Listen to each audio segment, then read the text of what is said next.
दोस्तों सोचिए कि आप एक ऐसी जर्नी पर हो जहाँ पे अर्थ के सारे रूल ऑलमोस्ट ब्रेक हो जाते हैं, जहाँ सनलाइट की एक भी किरण पहुंच नहीं पाती, जहाँ का टेम्परेचर नियर फ्रीजिंग है और प्रेशर इतना ज्यादा कि अगर आप एक नॉर्मल सबमरीन लेके जाओ ना तो कुछ सेकंड में क्रश हो जाएगी, जहाँ डार्कनेस सिर्फ एक अंधेरा नहीं है बल्कि परमानेंट रियलिटी है। और फिर भी इस एक्सट्रीम दुनिया में लाइफ एग्जिस्ट करती है, अजीब से क्रिएचर, ग्लोइंग ऑर्गेनिज्म और एक अजीब सा इकोसिस्टम जो बिना सनलाइट के सर्वाइव करता है। ये कहानी मरियाना ट्रेंच की है, अर्थ की सबसे गहरी जगह जो पैसिफिक ओशन के अंदर एक जायंट की तरह छुपी हुई है। ह्यूमंस ने स्पेस पे सैटेलाइट भेजे, मून को एक्सप्लोर किया, मार्स पे रोवर भेजे, लेकिन अर्थ के ओशन का ये पार्ट एकदम अनएक्सप्लोर्ड है। कहते हैं कि हमारे पास स्पेस का तो पूरा मैप है लेकिन हमारे ओशन के बारे में हमें बिल्कुल पता नहीं है। तो आज हम इस मिस्टीरियस दुनिया में डाइव करेंगे और उन अननोन चीजों को जानेंगे जो अब तक हमसे छुपी हुई थी।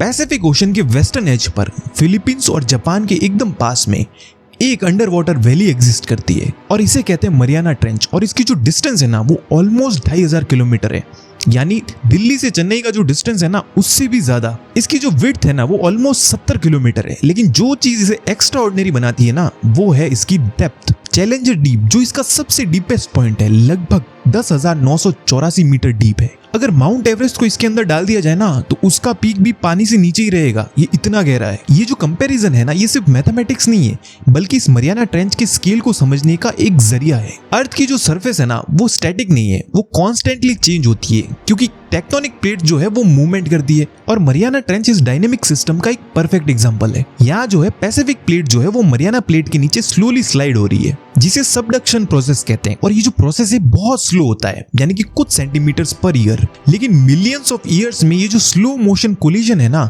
ये एक जायंट ट्रेंच क्रिएट करता है। ये जगह साइंटिस्ट के लिए एक नेचुरल लेबोरेटरी है जहां वो अर्थ के इंटीरियर प्रोसेस, वोल्केनोज और अर्थ को एक फॉर्मेशन को समझने की कोशिश करते हैं। 1875 में ब्रिटिश रॉयल नेवी के एक शिप HMS चैलेंजर ने एक हिस्टोरिक साइंटिफिक एक्सपेडिशन स्टार्ट किया। उस टाइम पे क्या है कि अर्थ का जो डीप पार्ट था ना वो ऑलमोस्ट अनएक्सप्लोर्ड था, तो साइंटिस्ट ने वेट्स और रोप के जरिए उनकी डेप्थ मापने की कोशिश की। और जब साइंटिस्ट ने रिजल्ट देखे ना तो दुनिया शॉक हो गई। उन्होंने कहा कि ओशन का एक पार्ट इतना डीप है कि वो किसी भी नोन माउंटेन से ज्यादा वर्टिकली ड्रॉप क्रिएट करता है। और इसी एक्सपेडिशन के रिस्पेक्ट में ये जो मिशन था इसका नाम चैलेंजर डीप रखा गया। 1960 में एक्सप्लोरेशन का एक बहुत बड़ा माइलस्टोन आया जब जैक पिकार्ड और यूएस नेवी के डॉन वॉल्श ने बेथिस केप त्रिस्ती में बैठ के डीपेस्ट डिसेंड किया। वो लगभग 11 किलोमीटर डीप गए और उन्होंने रिपोर्ट किया कि उन्होंने कुछ अननोन फ्लैट मडी सरफेस देखे और कुछ श्रिम्प लाइक ऑर्गेनिज्म भी नोटिस किए। और ये जो डिस्कवरी थी ये बहुत ज्यादा रेवोल्यूशनरी थी क्योंकि इससे पहले लोग बिलीव करते थे कि इतने डीप ओशन में लाइफ एग्जिस्ट ही नहीं करती। और ये जो मिशन था ना ये सिर्फ एक साइंटिफिक एक्सपेडिशन नहीं था, ये ह्यूमन क्यूरियोसिटी की विक्ट्री थी। मरियाना ट्रेंच का जो डीपेस्ट पॉइंट है ना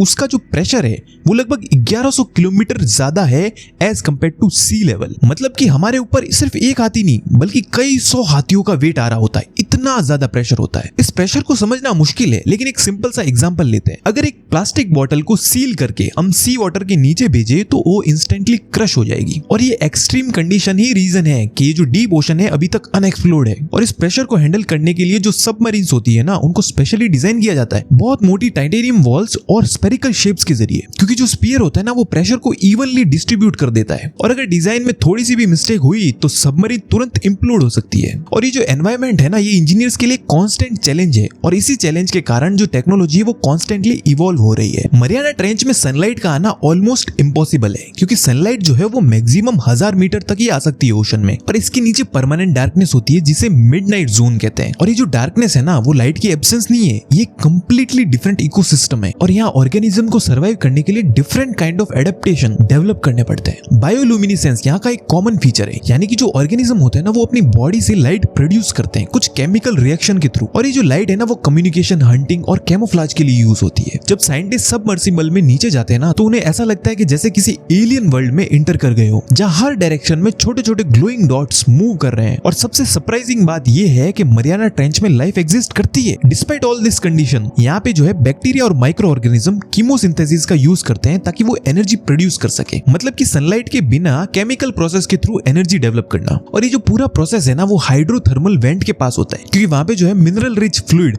रिलीज होते रहते हैं। साइंटिस्ट ने यहाँ पे एम्फीपॉड, स्नेल फिश और कुछ स्ट्रेन जेलीफिश जैसे क्रिएचर जो है वो डिस्कवर किए जो एक्सट्रीम प्रेशर में परफेक्टली एडेप्टेड है। स्नेल फिश का जो बॉडी स्ट्रक्चर होता है ना वो जेलेटिनियस होता है जिससे क्या होता है कि जो एक्सट्रीम प्रेशर होता है ना उसको वो आसानी से सहन कर सकती है। ये क्रिएचर प्रूव करता है कि जो लाइफ है ना वो ऑलमोस्ट इम्पॉसिबल कंडीशन में भी थ्राइव कर सकती है। 2012 में फिल्म मेकर जेम्स कैमरून ने डीप सी चैलेंजर सबमरीन में एक सोलो डाइव किया। इन्होंने बहुत सारे सैंपल्स कलेक्ट किए और हाई रेजोल्यूशन फुटेज भी निकाली। उन्होंने बताया कि जो नीचे का एनवायरनमेंट है ना वो ऑलमोस्ट साइलेंट है और लूनार लैंडस्केप जैसा है, एक बैरन प्लेन जहाँ कुछ फाइन सेडिमेंट्स मिलते हैं। रिसेंट ईयर्स में रोबोटिक सबमर्सिबल और ऑटोनोमस व्हीकल्स इनका जो यूज है वो बढ़ गया है। इनका जो यूज है ना वो लॉन्ग ड्यूरेशन मिशन जो होते हैं उनमें होता है। ये जो मशीन्स होती है ना वो हाई डेफिनेशन कैमरा और सेंसर के जरिए अर्थ को मैप करती है। टेक्नोलॉजी के जरिए हम डीप ओशन को एक्सप्लोर तो कर रहे हैं पर अभी भी इसका मैक्सिमम पार्ट जो है वो अनएक्सप्लोर्ड है। और सबसे शॉकिंग बात ये है कि मरियाना ट्रेंच जैसे डीप पॉइंट में भी पॉल्यूशन पहुंच चुका है। साइंटिस्ट ने प्लास्टिक के पार्टिकल्स और केमिकल पॉल्यूटेंट जो है वो डीप सी ऑर्गेनिज्म की बॉडी में डिटेक्ट किए हैं और ये फैक्ट बताता है कि अर्थ का कोई भी पार्ट